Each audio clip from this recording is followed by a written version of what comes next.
So, yan. Rolling na tayo. So, yan. Name, age, saan pinanganak, saan pinalaki, saan nakatira din ngayon, and yung education natin. Ako si Jennifer G. Garcia, 52 years old. And pinanganak noong November 4, 1973 sa Manila. Na nakatira ngayon sa Rose Street, Quezon City, Laking Tondo, Manila. Educational background ko is fourth year undergraduate ng third year high school. So, ayan. Ano ba yung naging kalagayan ng pamilya mo or naging kalagayan mo noon? At paano ka pinalaki ng mga magulang?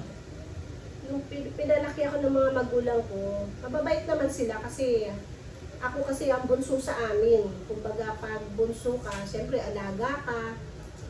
Tapos isa pa, yung mga kapatid ko kasi malalaki na ang gap namin. 9 kami magkakapatid.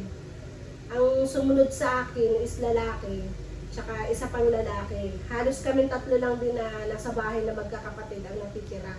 Pero yung dalawa kong kapatid na yan, talagang pasaway sa amin. Tapos ako, bahay lang halos, tapos may kalaro. Ganun lang, school. So, yun. Ano yung mga naging karanasan mo nung bata? Bata kayo na naging dahilan para sa magiging landas mo or naging landas mo ngayon? Sa tingin mo, naging mahirap ba yung karanasan mo noon? O naging madali ba? Karanasan ko nung bata ako is mahirap for financial kasi ang tatay ko is hindi naman ganun kalaki ang kalakihan ng sahod. Kumbaga kung para sa amin, kulang pa. Kasi ang tatay ko pagkagaling sa trabaho, syempre pa-relax-relax, halos ginugugol ang sarili niya sa barkada sa kakainom ng alak. Yun. Wala kaming oras na magbabanding na magkukwentuhan. Halos kaibigan ko lang din ang kausap ko. Yung nanay ko, minsan, nakikilabada lang din. Yun ang kinalakihan ko nung kabataan ko. So, yan. Ano yun na yung mga naging sakripisyo na nagawa mo bilang isang breadwinner ng pamilya? Like, paano mo na-achieve yung title na yun? Para masabi na ikaw yung naging breadwinner ng family. Kasi yung sa sinasabing breadwinner, noong time na nag-aaral ako, third year high school, going to fourth year high school, yung chance na nakapag-abroad ako, as in na nauso pa dati yung pagda-Japan. Nahikayat ako ng pamangkin ko na sumama sa kanya, na mag-promotion kami. Doon ko na-enhance ang sarili ko na sa pagsasayaw hanggang sa makapunta ako sa Japan, na naging sanhi kung bakit ako naging breadwinner sa pamilya ko. Naging mahirap ba yung experience na yun? Like, paano mo siya ma-describe yung feeling na ikaw yung kinailangan na tumigil sa pag-aaral para lang medyo maiangat yung pamilya niyo mula sa, sabihin na natin, sa kahirapan? Kasi yung time na yun, chance ko na yun na para makatulong din sa pamilya ko. Bukod sa hindi lahat ng ka-age ko binayayaan na makarating sa Japan kasi kumbaga may mga level by level yan. Tapos masaya din kasi kahit papaano natulungan ko rin kahit papaano yung pamilya ko dahil sa pag-abroad ko. So yun, ilan taon ka nung nag-abroad ka dati? Sa pag-abroad ko is 17 years old lang ako noon. Kasi uso pa nung dati yung na tatap yung age. Ibig sabihin, underage ka, magagawa nila na maging 18 years old ka. Ginagawa nilang matured ang mukha mo bukod doon sa papers na aayos ng promotion. So sa tingin mo, kung i-judge mo ngayon yung ano na yun, naging tama ba yung desisyon mo na underage kang nag-Japan? Sa akin, pero kung ang sa tutusin, hindi tama yon kasi napeke yung age mo sa panahon na hindi dapat at sa panahon na dapat na nag-aaral ka. Pero para sa akin, okay din yun. Kasi kahit pa paano sa age ko na ganun underage, nakatulong ako kahit pa paano sa magulang ko. So, sa tingin mo, naging maganda ba yung naging epekto ng pagtulong mo kahit bata ka pa, kahit alam mo sa sarili mo na hindi ka ba dapat talaga tumutulong? Like, sa edad na 17 years old na dapat nag-aaral ka pa. Sa tingin mo, naging maganda ba yung epekto or naging tama ba yung desisyon mo? Natahakin yung landas na yun? Sa akin, parang, sa ngayon kasi ngayon nagka-matured na yung isip mo. Nung kabataan mo, hindi mo naiisip yun. Ang mahalaga sa'yo, may pera ka, maganda maganda naman yung napupuntahan mo. Isa pa, tuloy-tuloy din ang pag-alis ko. Tsaka may hawak akong pera. So, yun. Sa ngayon naman, ano yung masasabing nagagawa mo ngayon sa panahon ngayon para masabi mong naging isa ka pa rin breadwinner ng family niyo? Hindi, idugtong ko lang yung nakaraan.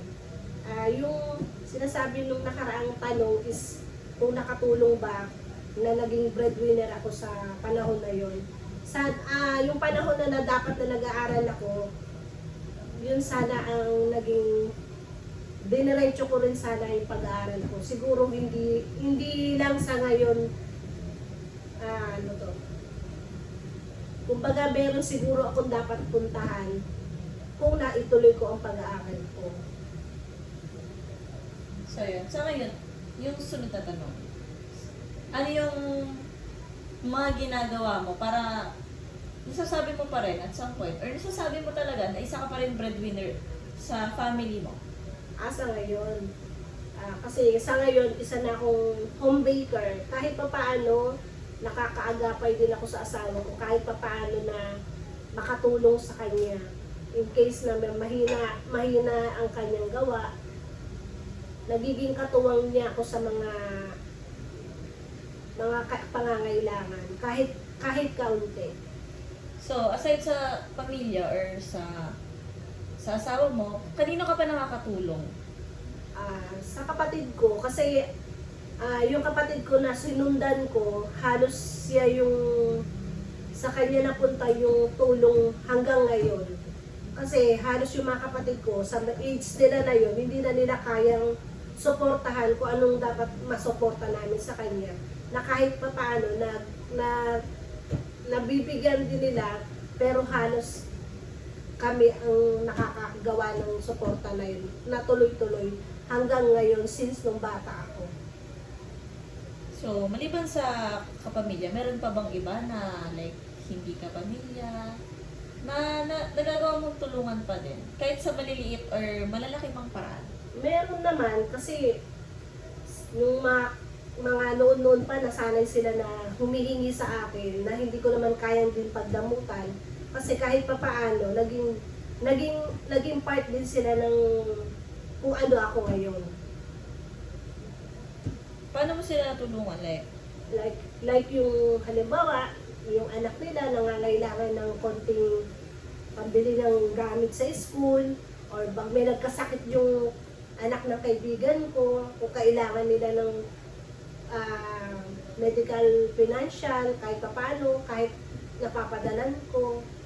Tapos yung mga kapatid ko kung anong kailangan, kahit pa paano. Sa maliit na bagay, nagagawan ko ng paraan. Yung pagbe-baking mo ba ngayon, nakakatulong din ba siya sa ibang tao? Sa mga customer mo? Nakakapagbigay ka ba ng bagong oportunidad sa ibang tao gamit yung baking mo ngayon? Oo naman, kasi gusto ko matulungan din sila. Hindi lang ako sa sarili ko na matulungan ang sarili ko, kundi sila. Sa pamamagitan ko, nagagawa ko ng isang product, tapos kung maaari, kung kaya nilang ibenta, na bigay ko sa kanila na presyo na kaya naman nilang ibenta sa sapat nilang presyo. At least kahit pa paano na wala silang kapagod-pagod. Ayun, nagtulungan kami sa ganun lang. Ako ang gagawa, siya ang magbebenta. So, yan. Next tanong ka. Nakarating na po ba kayo sa isang sitwasyon kung saan kailangan yung pumili sa pagitan ng pangarap at ang pamilya? Pangarap at pamilya. Sa panahon ngayon, binabalance naman yan eh. Kung kaya mong pagsabayin, pwede naman.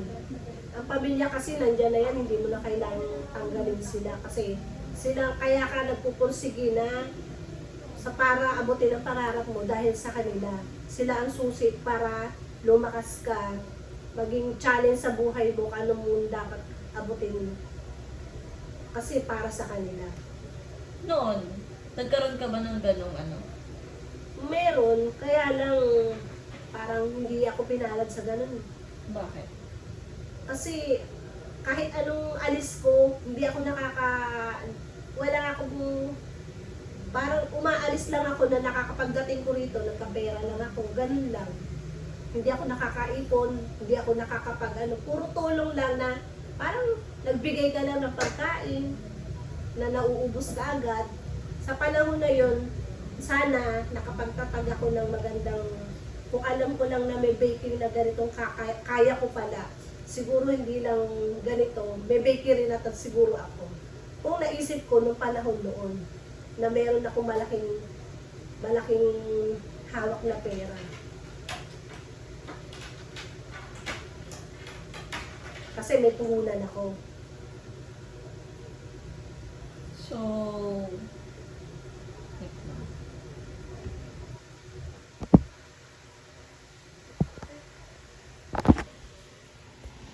Low battery na. Lobat na. Ilang percent na lang na? 18. Wait nga lang,